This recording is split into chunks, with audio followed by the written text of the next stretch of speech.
এবার ফিলিস্তিনের গাজা উপত্যকায় আজ বৃহস্পতিবার ইসরায়েলি হামলায় প্রাণ হারালেন স্বাধীনতাকামী সংগঠন হামাসের মুখপাত্র সহ আরও ৮ জন। যুদ্ধবিরতির পর ফের শুরু হওয়া হামলায় এখন পর্যন্ত প্রাণহানি হয়েছে ৮৩০ জনের। জিম্মিদের মুক্তি না দিলে গাজার অঞ্চল দখল করার হুঁশিয়ারি দিয়েছেন ইসরায়েলি প্রধানমন্ত্রী বেনিয়ামিন নেতানিয়াহু।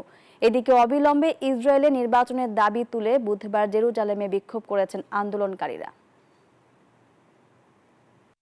যুদ্ধবিরতি ভঙ্গ করে গেল 18 মার্চ থেকে গাজায় নারকীয় তাণ্ডব চালাচ্ছে ইসরায়েল।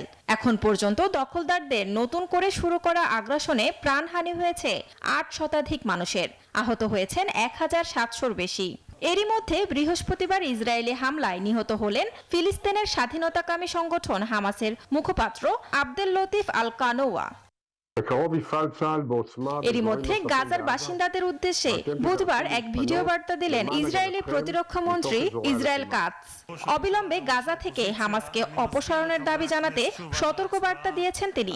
জিম্মিদের মুক্তি না দিলে গাজার কিছু এলাকা দখল করা হবে বলে হুঁশিয়ারি দিলেন দখলদারদের প্রধানমন্ত্রী বেনিয়ামিন নেতানিয়াহু।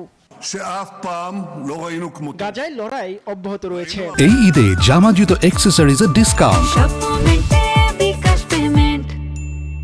হামাস আমাদের জিম্মিদের মুক্তি দিতে যত বেশি অস্বীকৃতি জানাবে, আমাদের দমনপীড়ন তত বেশি শক্তিশালী হবে। এদিকে গাজায় অবশিষ্ট জিম্মিদের ফিরিয়ে দেয়া ৭ অক্টোবরের হামলার ঘটনার তদন্ত এবং অবিলম্বে নির্বাচন সহ বিভিন্ন দাবি তুলে ধরে বুধবার জেরুজালেমে নেতানিয়াহুর বাসভবনের কাছে বিক্ষোভ করেছে আন্দোলনকারীরা। বর্তমান সরকারকে অবৈধ বলেও দাবি করেছেন তারা। Desk report, news 24।